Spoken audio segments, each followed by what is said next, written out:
If you look at the chat box, please type your question in the chat box, and I will relay that message question to Johnny.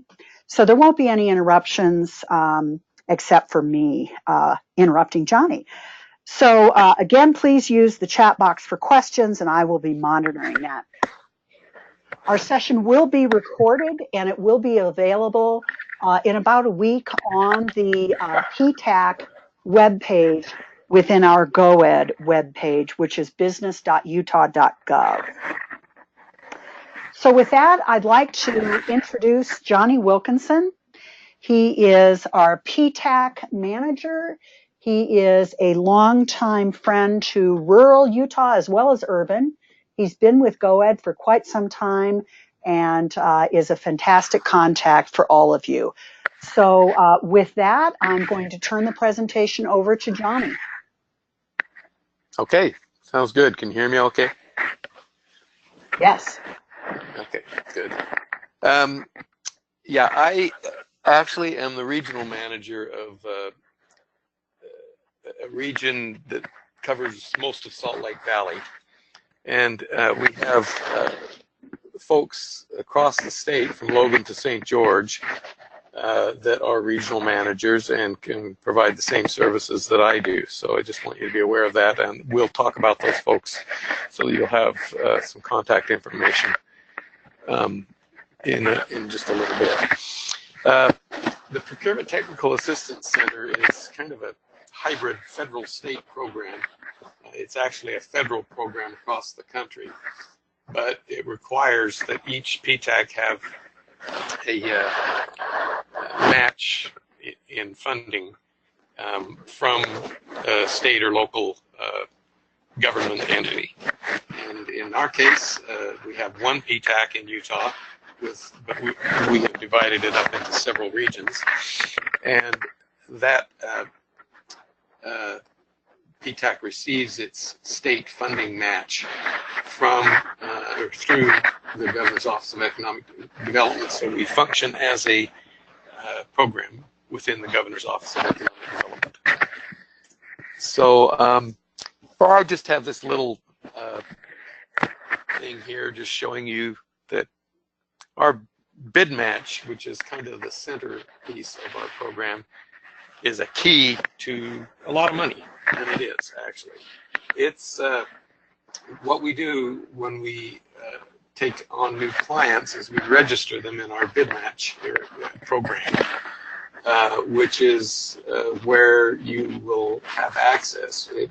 We use search criteria, and it will search on a daily basis for your company's matching opportunities, and it'll go out on a daily basis and do that, and you'll receive a notification that the search has been completed every day, and you can just click on the link in the body of the email, and it will take you to the Center Gateway, where you can list or see a list of the opportunities that are there. So we may talk about that a little bit more. These are the kind of services that we provide, and some of them won't make any sense to some of you. I don't know how familiar you are with government contracting, but probably I'll just sort of touch on some of the more important ones. The first one listed there, the guidance counseling, it's important to understand that PTAC is what I term a facilitative resource, which means we don't do the work for you, but we provide a lot of tools and assistance to help you be successful in government contracting. And I also like to clarify to my clients, it's not rocket science. You can do it, but it does take effort. But there's money in it, so if you stick with it and do the things that that your regional PTAC regional manager guides you to do and shows you to do, there's probably no reason that you wouldn't be successful eventually. How long that takes, it just varies from company to company, and depending upon the kind of industry and how much time your company is able to commit to it. A lot of sole proprietorships, or moreover, sort of one-person shops, can't devote as much time to it, so it may take a little bit longer to be successful, but you still can. I've got a machine shop that is a one-person machine shop, and he has been, I would say, very successful in doing business through the Defense Logistics Agency, which is actually the funding arm of DoD, Department of Defense, that administers the PTAC program nationwide. So anyway, we do provide guidance, and that can be, I mean, it is very thorough, what is necessary for you to be able to accomplish the things necessary to make some money. We do workshops on various government contracting topics throughout the year. We have a symposium every October that has as part of it, and I think it's the most important feature of it, is a reverse trade show kind of situation where there are 50 or 60 agencies and large prime contractors that are looking for subcontractors for their large contracts. And they're behind the tables, and then the vendors, would go around and visit with them and begin establishing relationships. And it's a good place, one-stop place where you can meet a lot of people that will help you do business with the government. So, and we also do a lot of various networking events. Some of them we sponsor, some of them we participate in. Others we may not even participate in, but we think it's important for you to be aware of them. So you'll be notified of all of those things via email from your regional manager. And then we do this third one listed here, registration assistance. That is vital. SAM stands for System for Awards Management. It's the federal registration that is required in order for you to do business with the federal government. The agencies can't do business with you unless you have an active SAM registration, so we can help you with that. It is a little daunting if you sort of just enter into it on your own, but really, it's something you could just do on your own, but PTAC's here and available to guide you through that process. So, and the other things are just kind of related, the DUNS number, and then, I don't know why I've got SAM up there twice, but SciQuest and BidSync, which isn't listed, are both state and local kinds of things, registrations. And in some cases, they are required, like the state of Utah requires a SciQuest registration. But we can help you with those as well. And they're not as complicated as the SAM registration. And I hate to use that term because even SAM is all that complicated. It's just there's some things in there that you won't be familiar with. And once you get familiar with things, you can be very successful. So let's see, DIBS, we won't really go there, but it's just another registration that has to do with the DLA stuff that I mentioned. A lot of machine shop kinds of things, but it's spec items that the military needs, and also equipment and various things for the branches of the military. Then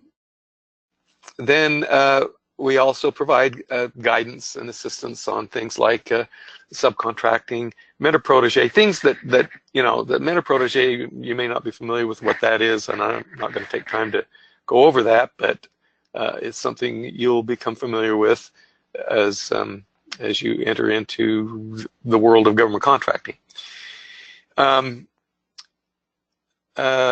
We can assist you with bid proposals. I won't write a bid proposal for you, but I will provide guidance through that process, and I'll look at a draft proposal and give you my guidance on it at that point before you submit it. So you're not alone in it. And the thing there to remember is submit bid proposals, and as you prepare them, you will learn, and you'll become better and better and better at it.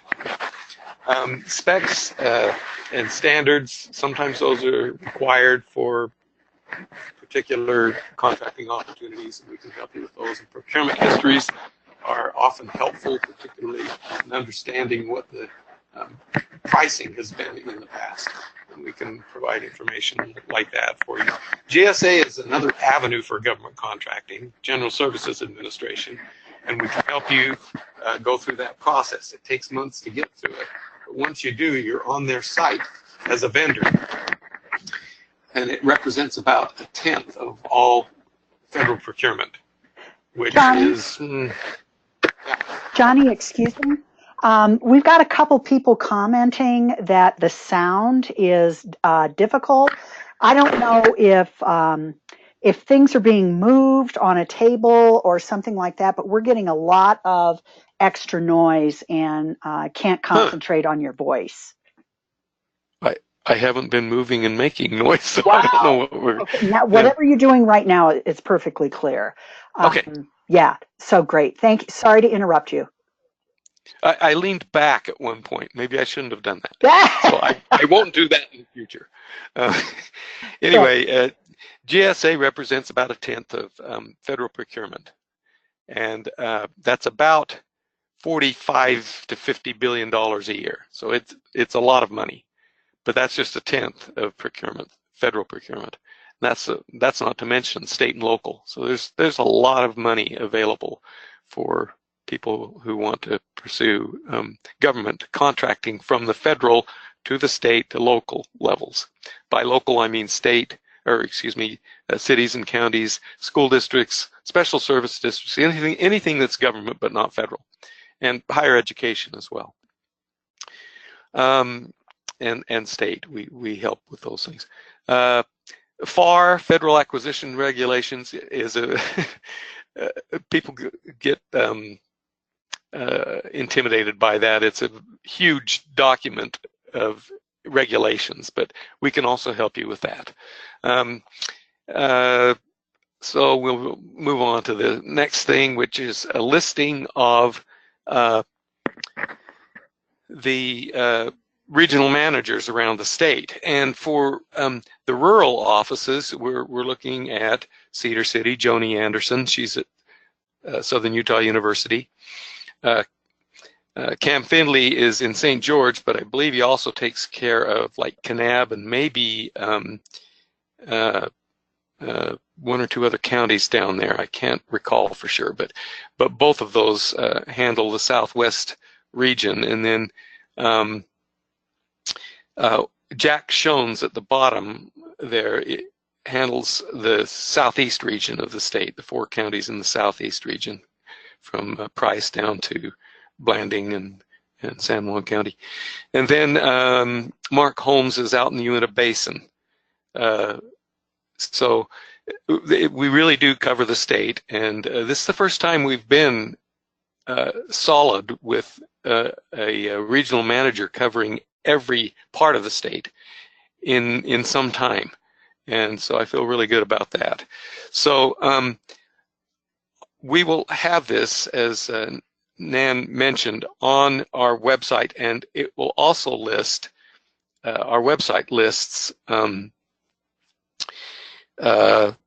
just business.utah.gov, the email addresses of these folks, so as well as their phone and probably their mobile phones as well.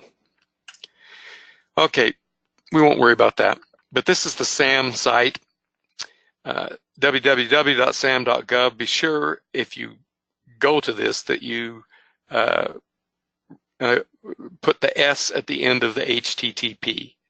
It's a secure site. If you don't, you won't be going to the right site. And if you go to this site before you talk to your regional manager, or even after, but I mean, if you go to that site and somebody's trying to get you to pay money, you are in the wrong place, because that happens.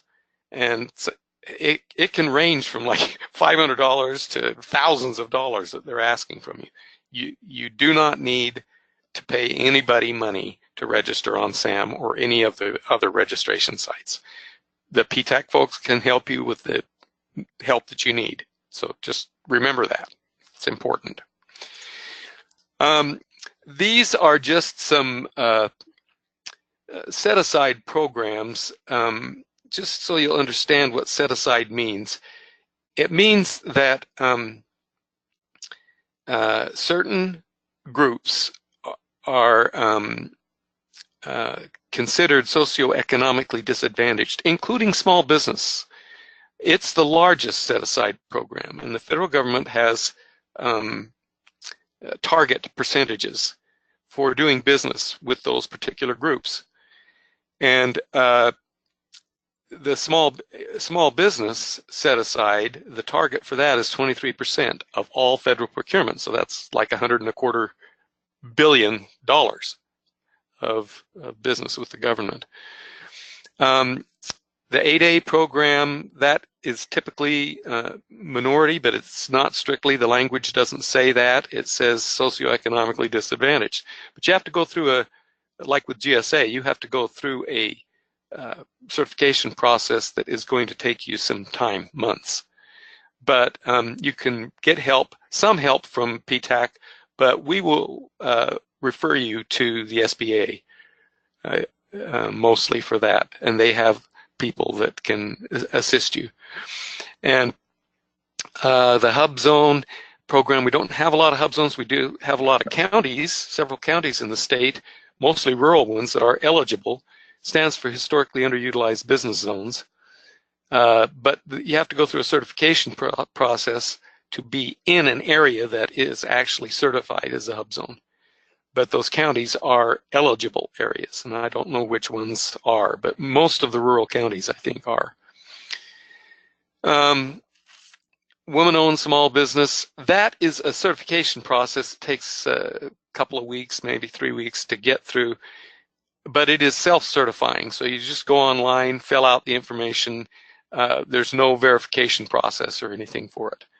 So you say you are, so you are, but you better be sure that you are. So according to the information that's on the SBA website. And you can go to sba.gov, which I have listed there, and just search for either women-owned or just put in the WOSB, and it'll take you there.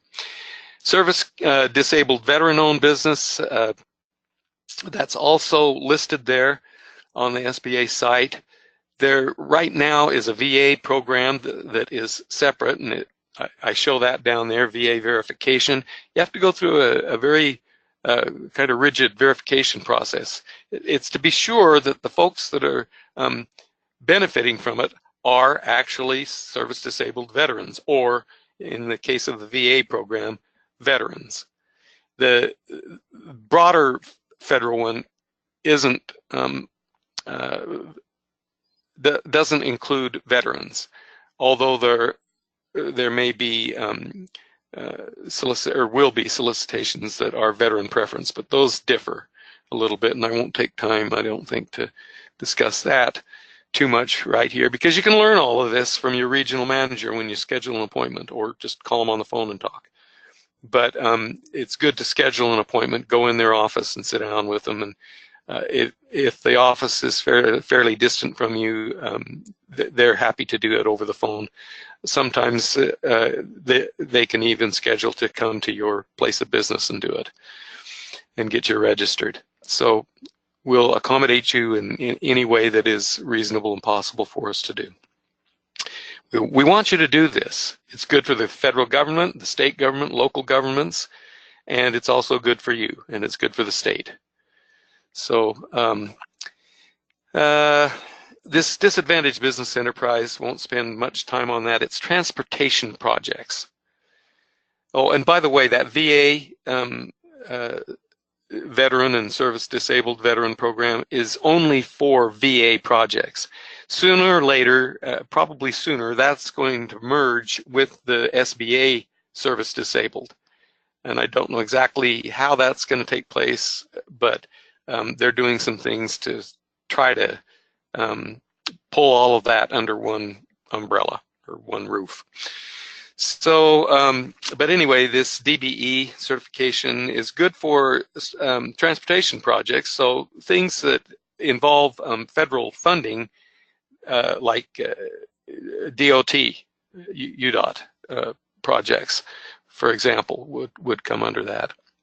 So are we getting close to out of time, Nan? No, I think we're okay. I got a few minutes, okay? Yep, you bet. Good. I'll spend a little bit more time then, maybe touching on. Let's see if I can go back.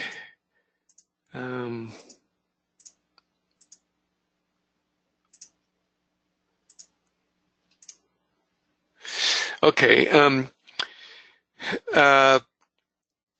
The services that we provide.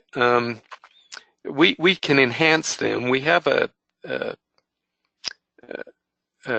working relationship with a consulting firm that can provide a lot of assistance because every PTAC office is a one-person shop. Sometimes it's hard to fit in all the needs in the time frame that we have. And so sometimes I'll refer them to this consulting firm.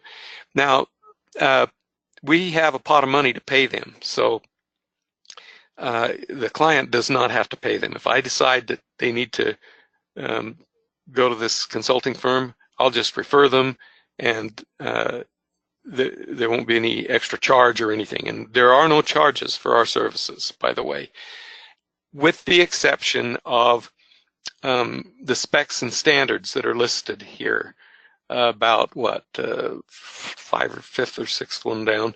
It says specs and standards and procurement histories. When the specs are required,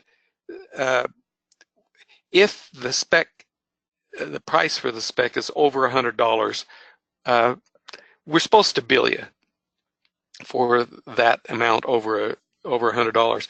Unless it's significantly over $100, I usually don't get into that because I'm not really set up to bill, and really neither are any of the other folks. Although I think Joni sent something up over in Cedar City that she uses, but normally it's got to be pushing $200, certainly over 150 before I'll do that. But most of the specs and standards and drawings and things are under $100. So usually there's no problem.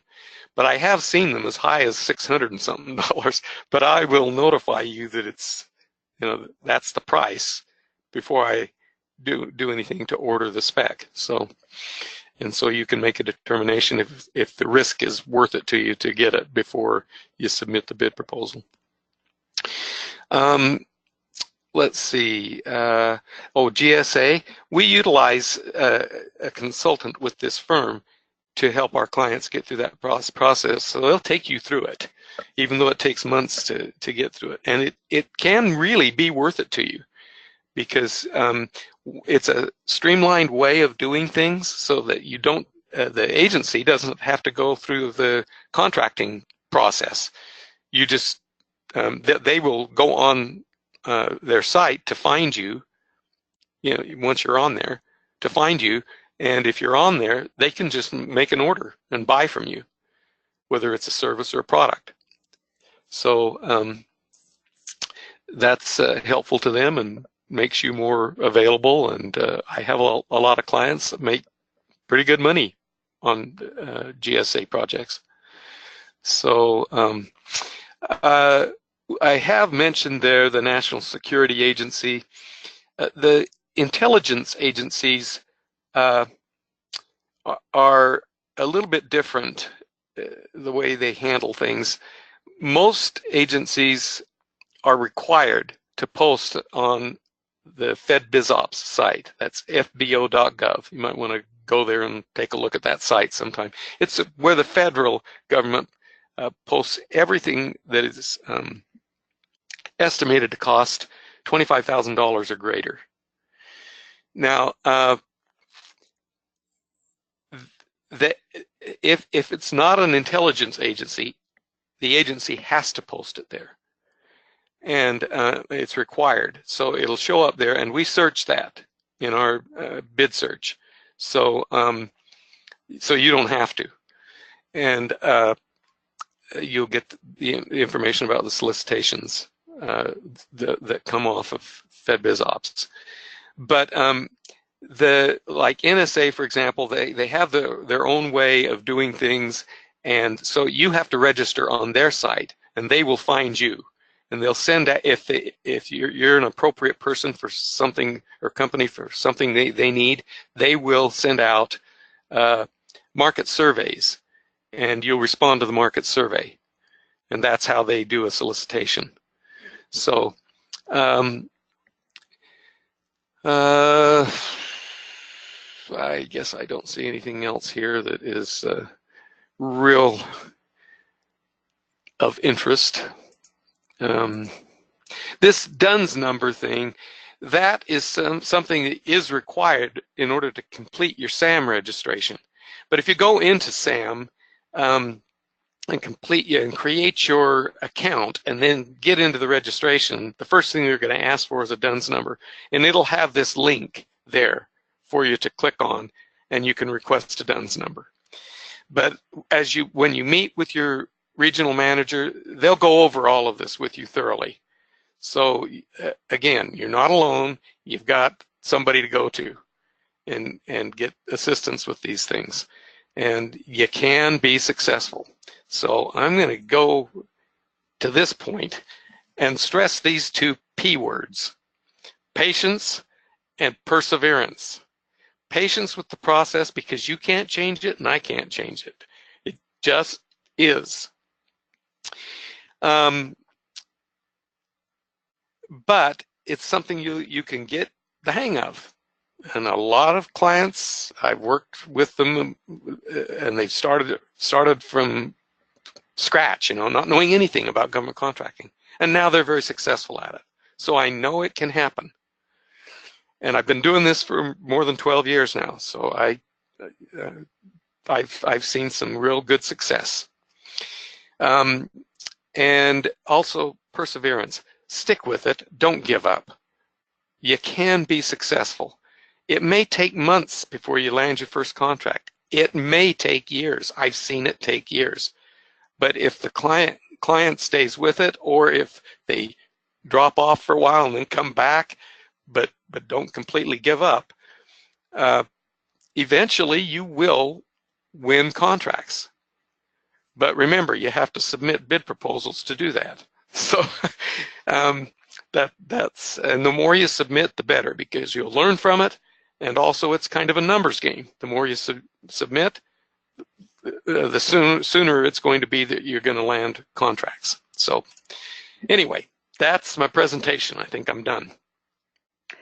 Well, unless you have additional questions. Yeah. I don't think I've seen any questions come up.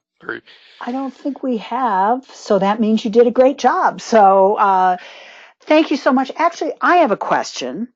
Okay. So, for example, with Caden Figgins, who's the new Economic Development Director in Garfield County, would it be something that he could reach out to the PTAC manager in Cedar City and ask that person to come over, and Caden could organize a gathering of Garfield County businesses that might want to learn more details about PTAC. Would that be Certainly. something that the area managers could do? Yeah, I do that with businesses in my region all the time, and I know that the folks out in the rural areas do that as well. We're encouraged to do it, and we do it whenever it's requested. So Great. Okay. they'd be happy to come to Panguitch. Super. All right. Well, I don't see any other questions, so we'll go ahead and end this session. Again, thank you to everybody for participating, and a very special thank you to Johnny. He did a great job, and he and his team members are all available for additional questions. So with that, thank you all very much, and have a great day. Thanks.